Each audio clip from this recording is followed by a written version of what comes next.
Okay, so imagine you're heading into this meeting about where to put your money in sports, investments. Oh, yeah. Interesting. Or maybe you're just really into the business side of women's sports. Mm-hmm. Either way, Okay. you've got this article from CNBC. Right. It's called Cleveland Launches Formal Bid for a WNBA Team. Okay. So, is Cleveland really ready for round 2 with a WNBA team after the Rockers folded? Yeah. We're going to find out. Yeah, what's really interesting is that this is happening when the WNBA is just blowing up in popularity. Yeah, totally. They're breaking viewership records left and right. Yeah, it's been pretty amazing to see. And a lot of that, I think, has to do with just more coverage. Players are more vocal on social media. Yeah. And there's just this overall cultural shift towards supporting women athletes. For sure. It's really exciting. Well, and speaking of headlines, the CNBC article mentions that the WNBA commissioner, Kathy Engelbert, she has some pretty big expansion plans. Yeah. Wants to get to 16 teams by 2028. Wow. And that's ambitious. That sparked a lot of interest from cities all over the country. Yeah. It's like everyone wants in on the WNBA action now. Yeah. We're talking Denver, Miami, Milwaukee, St. Louis, Philadelphia. Wow. The competition is fierce. It is. But Cleveland seems pretty confident that they can rise to the top. Well, they do have Dan Gilbert, the owner of the Cleveland Cavaliers. Right. He's leading the charge through his company, Rock Entertainment Group. Okay. And they're officially putting in a bid for an expansion team. All right. They're not shying away from this at all. No, and to their credit, they do have some pretty strong arguments. Yeah. They talk a lot about Cleveland's reputation as just this die-hard sports town. Yeah. They even call themselves a crazy sports town in the article. I know. Which I kind of love. Yeah. But it goes beyond just the passion, right? Oh. They're also emphasizing the city's economic rebound since LeBron James came back in 2014. Okay. Oh, good point. I got to push back a little here. Okay. Remember the Cleveland Rockers? Oh, yeah. They were one of the WNBA's original franchises. Right. But they folded back in 2003 because of low attendance and financial problems. Yeah. So what makes them think it'll be different this time? That's the million-dollar question, right? It is. But here's where it gets really interesting. Okay. The WNBA is just a completely different league than it was back then. Okay. We're talking record-breaking viewership for the recent WNBA finals. Yeah. The best attendance in over 20 years. Wow. And merchandise sales have gone through the roof. Oh, wow. We're talking over 600% growth. 600%. It's clear that something's resonating with fans. That's wild. Yeah, it really seems like the WNBA has found its footing in a way that it hadn't back in the early 2000s. Yeah, I think you're right. But can Cleveland actually capitalize on all this new momentum? Well, they're certainly trying. They're talking up all their existing infrastructure, like the new Cavs Performance Center. Right. They're building with the Cleveland Clinic, Yeah. which is going to have these cutting-edge training facilities. Mm-hmm. And they're even suggesting they could use the Cavs' current practice facility in Independence, Ohio, for a WNBA team. Interesting. So they're really trying to show the WNBA that they've got the infrastructure ready to go. Yeah, it seems like they're really trying to tackle those logistical challenges that new teams often run into. For sure. But infrastructure is only part of it. Right.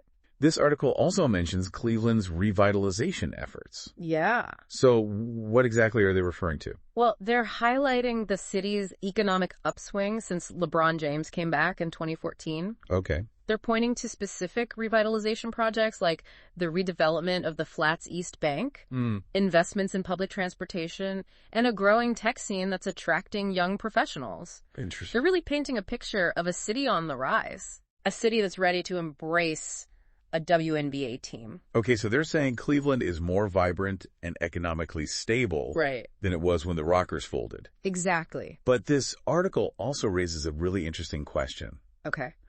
How much should the WNBA consider a city's overall economic health? Oh, that's a good question. When they're making their decision. Yeah, it's definitely a balancing act, right? Yeah. On one hand, you want a market that can support a team financially and make sure it's sustainable. Yeah. But on the other hand, you also want a city that's genuinely passionate about women's basketball. For sure. And will create a thriving fan base. Yeah.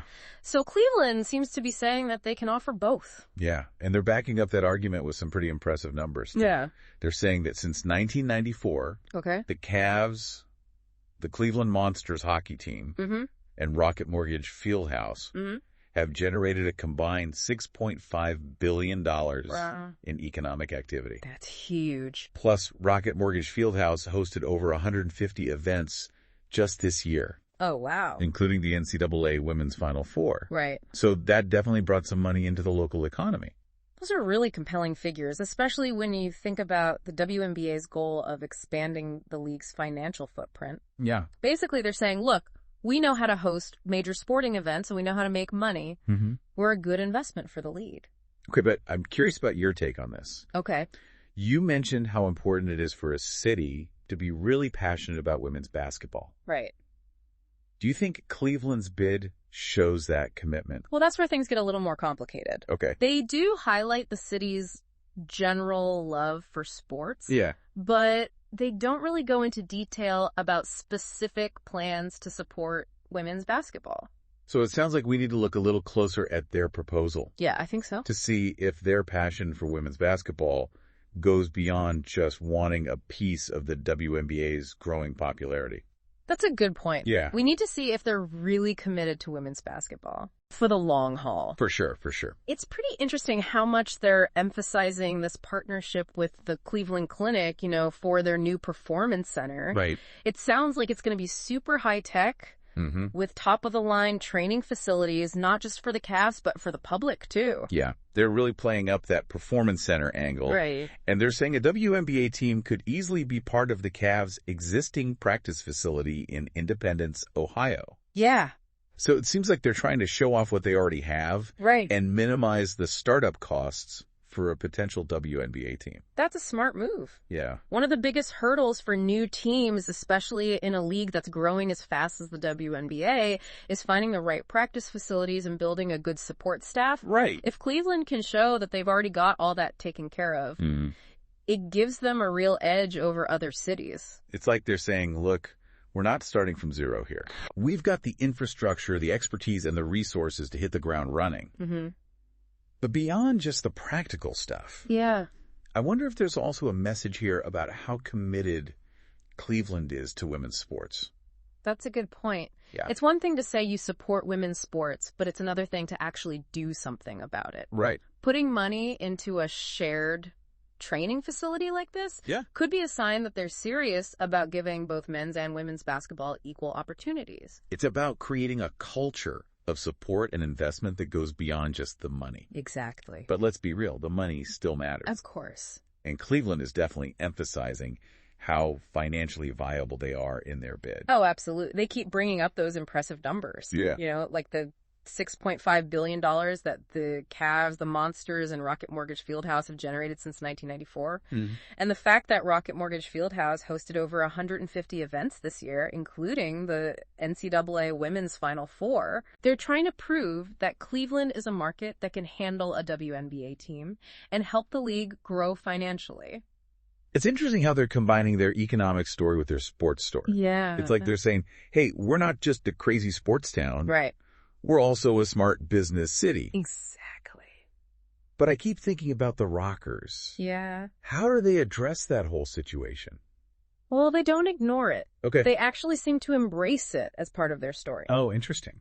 They acknowledge that the Rockers had problems, but they use it as a learning experience. Like saying, hey, we messed up in the past, but we've learned from it and we won't do it again. That's a bold move, but I kind of respect it. I know. It's like they're owning their past. Yeah. And using it to show how they've grown. Right. They're saying, look, we're a different city now. Exactly. We're more lively, No. more financially stable, and more committed to supporting women's sports. And they have the evidence to back it up. The investments they've made in infrastructure, the economic growth, the success of their other sports teams. Right. It all supports their argument that Cleveland is ready for a WNBA team and that this time it'll be different. It's a good story, but I can't help but wonder if there's more to it. Okay, what do you mean? They've talked about how strong they are economically and about their infrastructure. Right. But what about their plan to build a dedicated fan base for a WNBA team? You're right. That's a big part of it. Yeah. They've said Cleveland is a crazy sports town, but what about their specific plans to get people excited about women's basketball? Exactly. It's one thing to love sports in general, but it's another thing to create a culture of support specifically for a WNBA team. Yeah, you need people to be invested. So what are they actually doing to make that happen? Well, that's something we need to investigate further. Okay. They haven't said much about their community engagement strategies or their marketing plans for a potential WNBA team. Maybe they're saving those details for their official proposal. Yeah, could be. But it's definitely something to watch out for. It seems like Cleveland has put a lot of effort into their bid. Yeah, they've done their homework. But there are still some unanswered questions. Like what? Are they just relying on the city's general love for sports? Mm-hmm. Or do they have a more focused approach to building a fan base specifically for a WNBA team? That's the question. And how do they plan to measure their success, not just in terms of wins and losses, Right. but in terms of their impact on the community and how they grow the love for women's basketball in Cleveland? These are important things to consider. Okay, so we've really broken down Cleveland's bid, Yeah. their strengths, those questions about the Rockers. Right. But now let's flip the script for a sec. Okay. If you were on that WNBA selection committee, Oh, wow. what would be at the top of your list when choosing a new city? That's a tough one. Yeah. I think I'd be looking for a city that's not just trying to catch the WNBA wave. You know? Yeah. But a city that's really committed to the long game. I like that. A legacy city. Exactly. So what would that look like in reality? Well, for me, it would start with a real commitment to women's sports at every level. Okay. Not just a fancy new arena. Right. But investing in youth programs, Mm-hmm. community leagues, Yeah. coaching development, Okay. creating a pipeline of talent and fans. Right. It's about building that foundation from the ground up. Exactly. And I imagine a strong ownership group would be pretty important too. Absolutely. Mm-hmm. You need owners with a proven track record. Yeah. Not just in business, but in understanding how women's sports work. Right. Owners who were passionate about growing the game and willing to put in the time and money. They need to be more than just investors. Yeah. They need to be champions for the WNBA in that city. For sure. Speaking of the city itself, what kind of market would you be looking for? Well, I'd want a city with growth potential. A place where the WNBA can really take off. A diverse population, a strong economy, a media landscape that can spread the league's message. Okay. All those things are important for long-term success. So it's about finding that balance between passion and opportunity. Right. A city that's ready to welcome the WNBA and help the league reach new heights. Exactly. Now bringing it back to Cleveland. Yeah. Do you think they check all those boxes? That's the big question, isn't it? It is. They've definitely made a strong case when it comes to their finances, and they have the infrastructure in place. Yeah. But I'm still not sure about their commitment to building a dedicated fan base for women's basketball. It's like they've set the stage. Yeah. But they haven't shown us the whole plan for how they're going to keep people engaged. Exactly. And I think that's the key takeaway for anyone listening to this deep dive, whether you're thinking about investing in sports or just trying to understand where women's sports are headed. Yeah. Look beyond the headlines and the financial arguments. Mm-hmm. Dig a little deeper and ask yourself, is this city truly invested in building a legacy for the WNBA? Right. A legacy that goes way beyond the court. That's a great point to wrap things up on. Thanks. We've explored Cleveland's ambitions, the WNBA's expansion plans, and even put ourselves in the shoes of the selection committee. It's been a fun ride. It has, so keep researching those potential host cities, compare their proposals, and see if you agree with the WNBA's final decision. That's good advice. Until next time, happy deep diving.